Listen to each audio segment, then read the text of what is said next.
Hello বন্ধুরা, তোমরা যেভাবে সাপোর্ট করছো এবং ভালোবাসা দিচ্ছ, যার কারণে আবার একটি নতুন আজকে একটি ভিডিও নিয়ে চলে এসেছি। আজ এসেছি জিএম গাড়ি একটি কাজ করতে।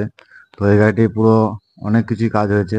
রোলার পজিশন হয়েছে, আইডেলের কাজ হয়েছে এবং ড্রাইভিং স্পকেটে যে অয়েল সিল লিক ছিল এবং বিয়ারিং চেঞ্জ হয়েছে, সি বক্সের কাজ হয়েছে, আপাশাতে বিয়ারিং চেঞ্জ হবে, অনেক কাজ হয়েছে। পুরো গাড়িটি সার্ভিসিং হয়েছে গিয়ার বক্সটি বাদ দিয়ে। তো দেখতে পাচ্ছেন আমরা আপার সেটটি খোলার জন্য পুরো দুভাগ করে দিয়েছি, যেহেতু বিয়ারিংটি ভেঙে পুরো জাম হয়ে গেছিলো।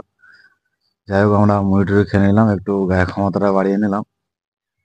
এখন আমরা এই শ্যাফটিকে বার করব। তো প্রচুর জাম ছিল, একটু কষ্ট হয়েছিল যেহেতু অনেকদিন পর খোলা হলো। তো গাড়ি সব কোম্পানি ভালো, কোনো কোম্পানি খারাপ না, যদি তার পেয়ার পার্টস এবং সার্ভিস ঠিকঠাক পাওয়া যায়। তো যাই হোক, আমাদের কাজ কমপ্লিট হয়ে গেলে আমরা আজ এখান থেকে বেরিয়ে যাব এবং আজ ছিল সানডে, যার কারণে আমরা একটি কাজে এসেছিলাম। আমরা সব গাড়ি কাজ করি, শুধু কায়রা গাড়ি কাজ করি এরকম কিছু না। আমরা ইয়ানমার, কুবেটার, জিএম, যত রকম হারভেস্টার আছে সব হারভেস্টারে আমরা কাজ করি। হারভেস্টারের সার্ভিসিং কারো প্রয়োজন তাহলে স্ক্রিনে নাম্বারে কন্ট্যাক্ট করবেন বন্ধুরা। আমাদের গাড়ি এখন মোটামুটি রেডি। ভিডিও যদি ভালো লাগে লাইক কমেন্ট শেয়ার করবেন। যেভাবে ভালোবাসা দিচ্ছেন এভাবে ভালোবাসা দিয়ে পাশে থাকবেন। ধন্যবাদ, থ্যাংক ইউ।